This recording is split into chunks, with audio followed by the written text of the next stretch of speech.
आज सुबह आपका कक्षा 12वीं प्री बोर्ड केमिस्ट्री का पेपर हो चुका है। आशा करते हैं आपका पेपर बहुत अच्छा गया होगा। आज के पेपर में प्रश्न बहुत ही सरल पूछे गए थे।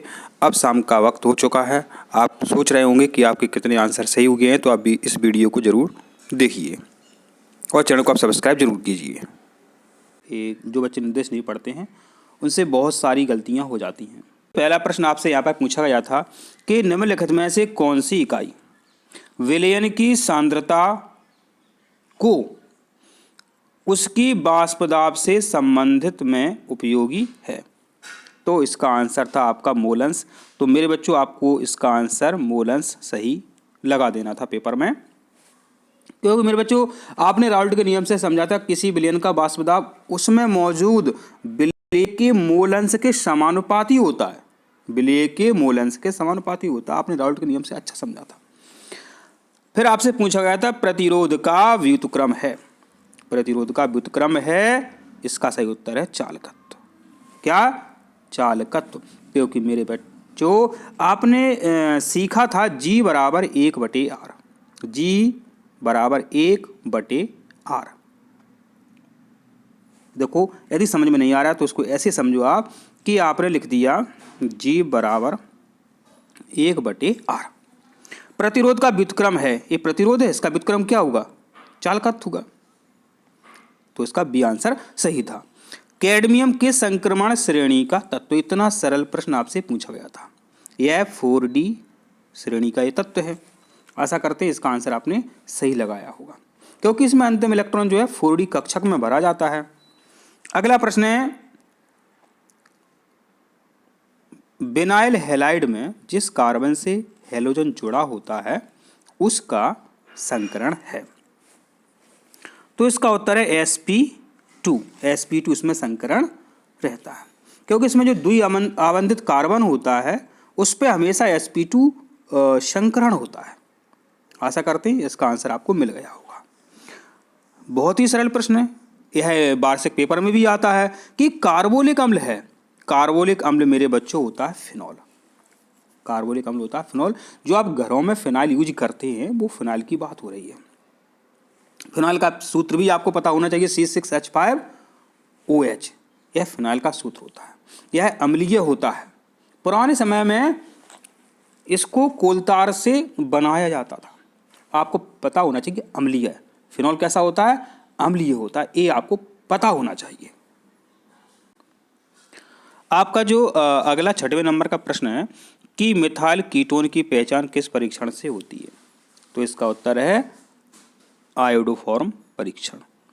क्योंकि मेरे बच्चों कीटोन को आपको पता होना चाहिए। कीटोन होता है R बॉन्ड CO, ये होता है कीटोन। तो जो मिथाइल कीटोन है CH3 बॉन्ड CO बॉन्ड। तो इसमें आयोडीन और क्षार के साथ गर्म करने पर पीले रंग का आयोडोफॉर्म अवक्षेप आता है। इसका प्रयोग शायद आपने प्रैक्टिकल रूम में किया होगा।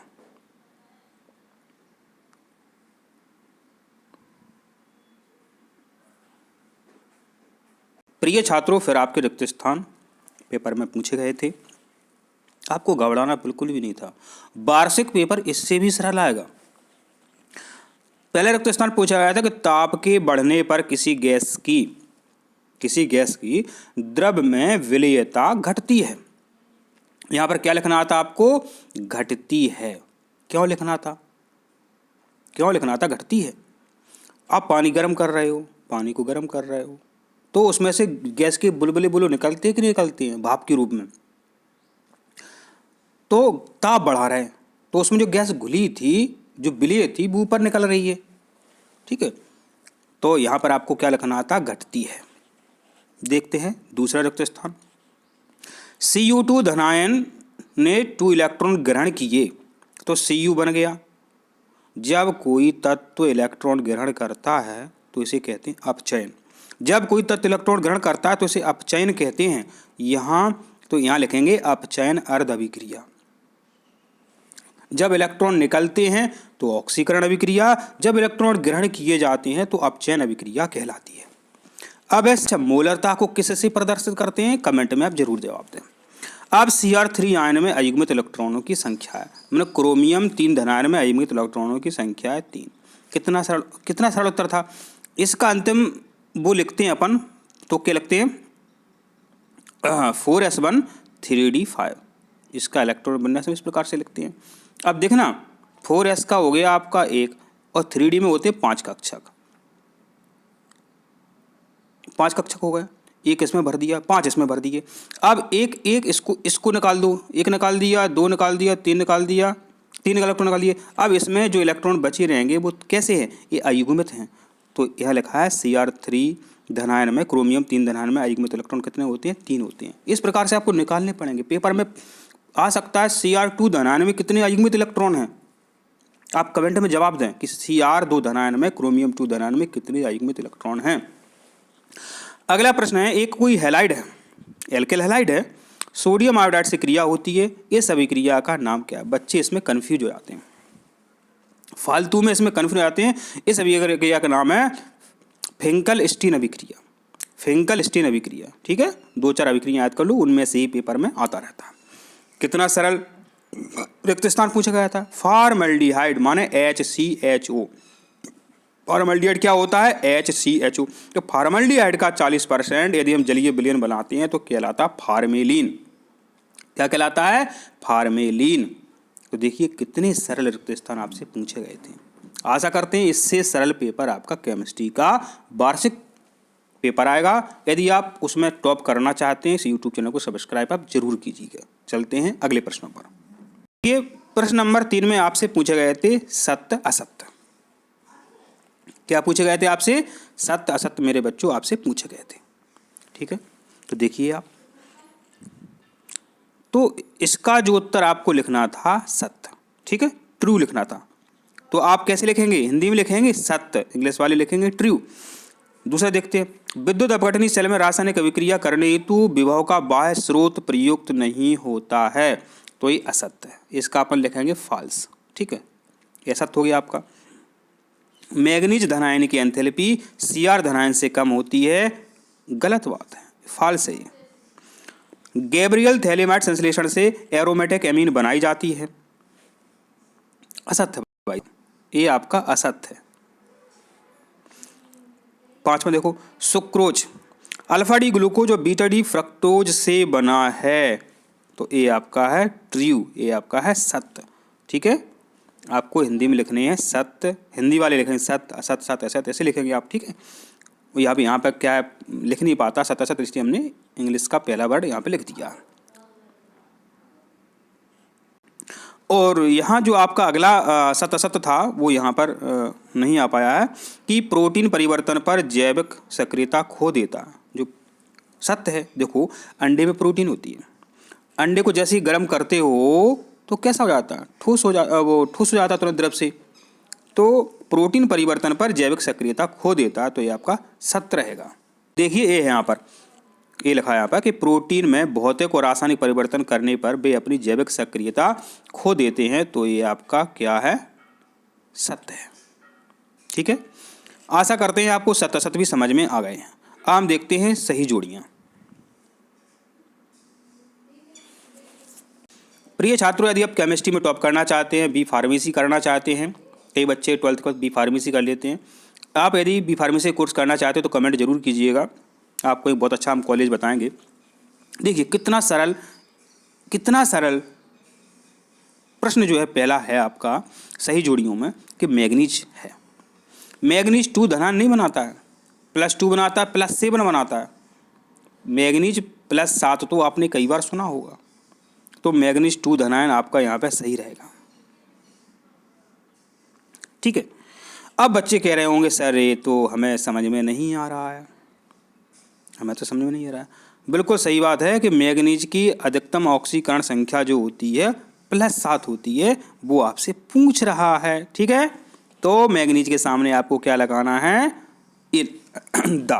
तो मैग्नीज का आपका क्या है, इसके सामने दा वाला उत्तर आपको सही लिखना है कॉपी में। Potassium hexacyanoferrate. ठीक है, तो अब इसका उत्तर क्या है। अब इतना सरल पूछते तो वो शर्म लगती है, 6 में से 4 घटा देते 2 आता उत्तर। ठीक है, तो ये रहेगा आपका ई। ठीक है, तो दूसरे के सामने ई वाला उत्तर आपको यहाँ पे लिखना था। अब तीसरे का जो आंसर रहेगा, इसकी संरचना पूछी है तो इसकी संरचना होती है पिरामिडीय। ठीक है, पिरामिडीय संरचना होती है। किसको पता नहीं, अमोनिया की संरचना पता नहीं है आपको, उससे ही आपका ये मिलता जुलता था, तो ये पिरामिडीय संरचना होती है। अब ग्लूकोज देखो और फ्रक्टोज देखो। ग्लूकोज जो है एल्डोहेक्सोज होता है और जो फ्रक्टोज होता है वो कीटोहेक्सोज होता है। तो ग्लूकोज के सामने आपको एल्डो वाला उत्तर लिखना था, माने बा वाला, और फ्रक्टोज जो होता है कीटोहेक्टोस होता है, तो इसके सामने लिखना था सा वाला उत्तर। ठीक है, आशा करते हैं आपको जोड़ियाँ भी आपको समझ में आ गई। अब देखते हैं एक वाक्य में उत्तर दीजिए। देखिए मेरे बच्चों, अब पूछे गए थे आपसे कि एक वाक्य में उत्तर देना है। एक वाक्य में, एक शब्द में, कोई दिक्कत नहीं है। एक वाक्य कैसे बनाएंगे आप, पहले प्रश्न पढ़ो कि 1 किलोग्राम विलायक में उपस्थित। देखिए आप विलायक दिया है, यहाँ आप कन्फ्यूज मत होना। 1 किलोग्राम विलायक में उपस्थित विलेय के मोलों की संख्या को कहते हैं मोललता। क्या कहते हैं, मोललता। तो इसका आंसर क्या है आपका, मोललता। मोललता। ठीक है, आशा करते हैं आपको इसका आंसर समझ में आ गया है। किलोग्राम लिखा है, ये भी यहाँ पर ध्यान देना है। जब किलोग्राम लिख करके आ जाए तो आपका आंसर मोललता निकलेगा।